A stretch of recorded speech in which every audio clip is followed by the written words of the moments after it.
Merci de prendre le rendez-vous de l'information sur ESAU TV. Mesdames, Messieurs, bonsoir. Bienvenue dans cette édition. Tout de suite, les titres. La journée du mardi 15 août 2023 est déclarée férié, chômé et payé sur toute l'étendue du territoire national. Dans un communiqué publié vendredi 11 août 2023, la ministre du Travail et de la Fonction publique, Adidiatou Mattis, l'a notifié. Le bureau politique du parti Union progressiste Le Renouveau a tenu le samedi 12 août 2023 sa session ordinaire. Plusieurs mutations sont issues de cette rencontre politique. On en parle dans ce 19h. Hors de nos frontières au Niger, le général Abdourahmane Tiani, président du Conseil national pour la sauvegarde de la patrie, a démis le 10 août 2023 17 directeurs généraux de leurs fonctions. Plus de détails dans cette édition. L'École supérieure d'administration, d'économie, de journalisme et des métiers de l'audiovisuel ESAE offre de nouveaux challenges pour l'année universitaire 2023-2024. Étudiantes et étudiants, parents d'élèves nouveaux bacheliers, ESAE, c'est la garantie d'une formation de qualité à des conditions très avantageuses. À Gbedjromede, à Papa, à Boumekalavi et Parakou, inscrivez-vous en administration générale, administration du travail et de la sécurité sociale, trésor et finances publiques, impôts, diplomatie et relations internationales, journalisme et métiers de l'audiovisuel, gestion des marchés publics, planification et développement local, sciences économiques, sciences juridiques et toutes les filières des sciences de gestion. ESAE vous offre des bourses, demi-bourses et de réductions pour les premières inscriptions dans toutes ces filières. Waouh! En licence 1, 2 et 3 et en master, bénéficiez jusqu'à 50% de réduction sur tous nos sites. N'est-ce pas génial? Infoline. ESAE Gbedjromede, 3e rue à droite en quittant le carrefour Le Jador pour la BIBE Jéricho ou au plus 229 90 93 65 21 98 98 14 00 à Kpakpa au plus 229 52 88 33 33 à Boumekalavi au plus 229 52 88 44 44 Parakou au plus 229 52 46 12 12. ESAE, l'excellence à un nom.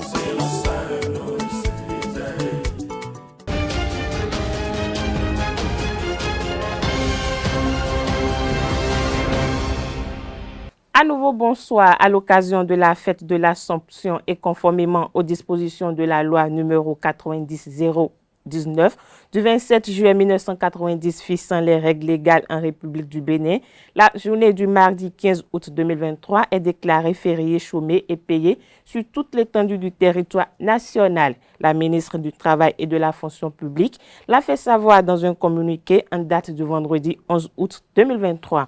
Chez les chrétiens catholiques, cette fête rappelle la montée de la Vierge Marie au ciel. Adidiatou Mattis, au nom du gouvernement béninois, a souhaité à toute la communauté catholique une bonne fête de l'Assomption. Je l'annonçais à l'entame de cette édition, le bureau politique du parti Union progressiste Le Renouveau a tenu sa session ordinaire le samedi 12 août 2023. Au cours de cette séance, de profondes mutations sont intervenues à l'issue de cette activité politique. Colombe Oussou pour le reportage.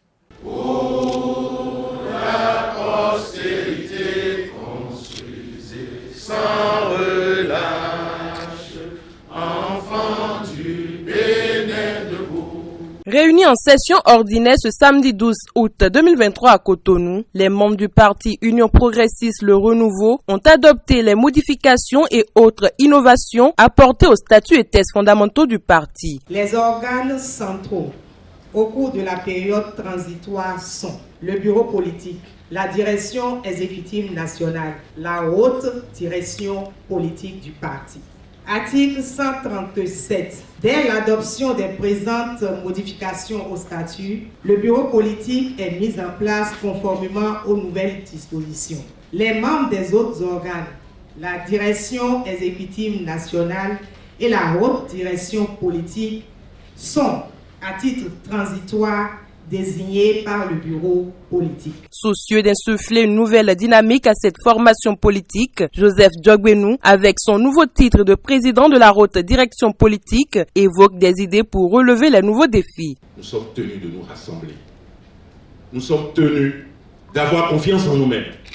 Je voudrais que tant et tant de Béninoises et de Béninois nous apprécient, et ils le font déjà, parce que nous sommes disciplinés, parce que nous sommes en ordre, parce que nous sommes des responsables.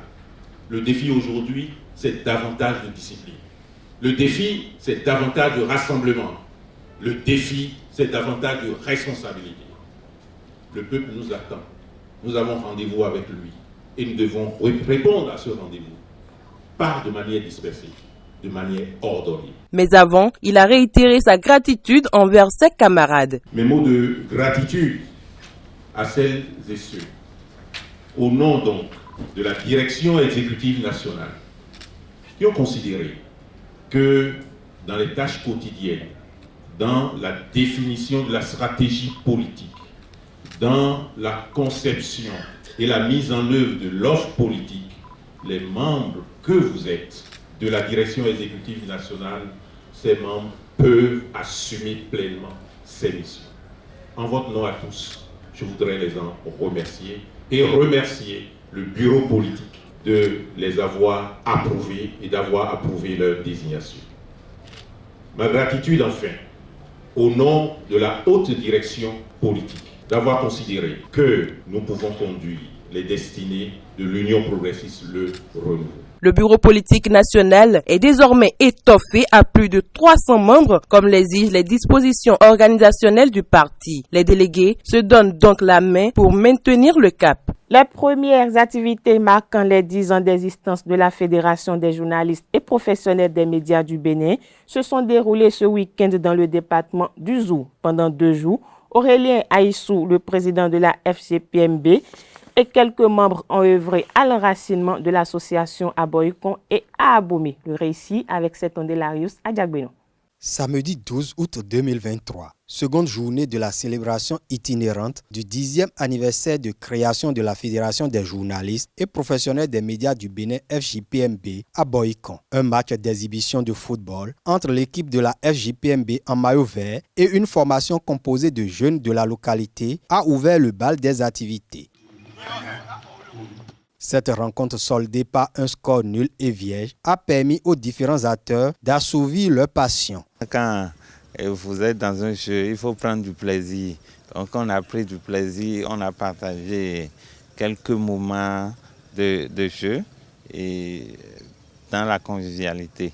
Cette ambiance conviviale s'est poursuivie à quelques mètres de l'aire de jeu autour d'une agape fraternelle. Ensuite, la délégation de la FJPMB est allée en début de soirée rendre une visite de courtoisie au roi de la lignée à Goliagbo, Sa Majesté Aïdonou Alomankon. La FJPMB est une fédération vraiment accomplie parce que vous savez, le journalisme c'est un tout. Le journalisme c'est toutes les cultures, le journalisme, c'est tout ce qui a trait à la nature, c'est tout ce qui concerne le monde entier. Alors, un tour au Palais Royal, c'est une manière d'avoir aussi les bénédictions royales afin de mieux évoluer toujours. La première étape de la célébration itinérante des 10 ans d'existence de la FJPMB s'est achevée à la place Goro à Abomey. Le président Aïsson revient sur les objectifs de l'organisation de différentes activités à l'intérieur du pays. Pour ne pas rester tout le temps à Cotonou, parce qu'on n'a pas de la fédération, donc nous avons des confrères un peu partout dans le pays. C'est à ce titre qu'on a dit, au nom des villes à visiter, il figure Boycon ou Abomey, je dirais. Et nous sommes actuellement à Abomey, où je pourrais dire que c'est la première activité marquant les noces tétins de la FJPMB. C'est juste pour partager notre vie associative, comment cela se déroule, pourquoi les biens fondés de la création de la dite association, pour leur montrer qu'on ne va pas attendre le 3 mai pour faire des actions de piètre image. Au nombre des activités ayant meublé cette étape, la FJPMB a organisé un match amical de football entre les journalistes et professionnels des médias de la région le vendredi 11 août et des jeux radiophoniques grâce au soutien de la Poste du Bénin et d'autres partenaires. La ville de Parakou va accueillir la prochaine étape. Le personnel de la police républicaine sera bientôt doté d'uniformes plus adaptés aux usages. Un partenariat entre la zone industrielle de Glodibé et la direction générale de la police républicaine permet de satisfaire ce besoin cher aux officiers de police. Quelques citoyens béninois apprécient cette initiative de la direction générale de la police républicaine et s'expriment au micro de Francis Fahmi. Cette initiative, c'est une très bonne chose parce que, comme le dit l'autre, Mani Benin, consommer le local, c'est déjà une très bonne chose. La société est créée de gros. La société, est créée, le gouvernement est créé. Donc, le gouvernement a créé pour décider de léguer. Parce que mon coton est dans le bleu, au tenir pour nous, pour nous, nous y allons de finir. Nous y allons de finir. Donc, à cause aussi, à donc on peut les dire qu'il y a du finir. Mais là, on va faire maintenant ça. Donc nous t'adjuons. Donc nous y allons bon. À tiens pas quoi nous y allons. Quoi y allons. La GDZ fait, je dirais, un travail remarquable. Vous comprenez? Pas plus tard, la dernière fois, ils ont envoyé un lot important de chimie, je crois, à l'extérieur. Je trouve que c'est une bonne initiative parce que ça pour qu'il y ait une révolution dans notre pays. Ça veut dire que notre pays est en train d'aller de l'avant. S'il y a la police, les usines du Bénin peuvent compléter tout ce qu'il faut pour notre administration. Je crois que c'est très bon. Pour moi, vraiment, c'est une évolution pour le pays. Comme c'est toujours le Made in Bénin, on peut dire que c'est une bonne chose. Seulement qu'ils doivent aussi donner une part du marché aussi aux autres Béninois. Parce qu'eux-mêmes, c'est les Béninois. Et non tout à notre zone industrielle. C'est comme si eux veulent prendre tout le marché. C'est ça qui n'est pas bien. Donc on peut les donner 60% là-bas, ou bien 70%, et donner aussi 30 à 40% aux autres, pour les encourager. En temps, il y avait des entreprises qui confectionnaient ça. Mais aujourd'hui, il faut voir la main-d'œuvre au niveau de ces entreprises. Hein? On va dire, ça c'est un point en moins, je dirais. L'entrepreneur va vouloir maintenant diminuer son personnel, vous voyez. Et quand on va parler de diminution, là, vous voyez les retombées sur la population. Maintenant, si le gouvernement peut voir de l'autre côté ce qu'il faut faire pour ces entreprises, ce serait une bonne chose. Parce que ça va de l'intérêt de nous tous. Les éléments du commissariat d'Alada ont interpellé dans la nuit du samedi 12 août 2023 un groupe de 55 cybercriminels communément appelés Gaïman. L'opération a été menée lors d'une manifestation non loin du complexe Nourricène en face du sanctuaire marial. 5 véhicules de luxe, 50 téléphones portables dont 42 Android et 4 chichas ont été saisis. Ces présumés cybercriminels ont été conduits au commissariat et seront présentés au procureur de la République près la Cour de répression des infractions économiques et du terrorisme dans les tout prochains jours. Un colonel de l'armée à la retraite a été également arrêté lors de l'opération. Cette édition se poursuit hors de nos frontières. La campagne électorale dans la perspective des élections générales du 26 août au Gabon fait un démarrage très timide en dehors du meeting d'ouverture d'Ali Bongo. L'ambiance et le décor n'ont pas changé à Libreville, la capitale, où tout est encore très timoré alors que le pays organise le même jour 3 scrutins présidentiels, législatifs et locaux. Pas de meeting géant, pas d'affiches ni de banderoles dans les rues. Seul Ali Bongo figure sur quelques panneaux. Tous les principaux candidats sont actuellement déployés à l'intérieur du pays.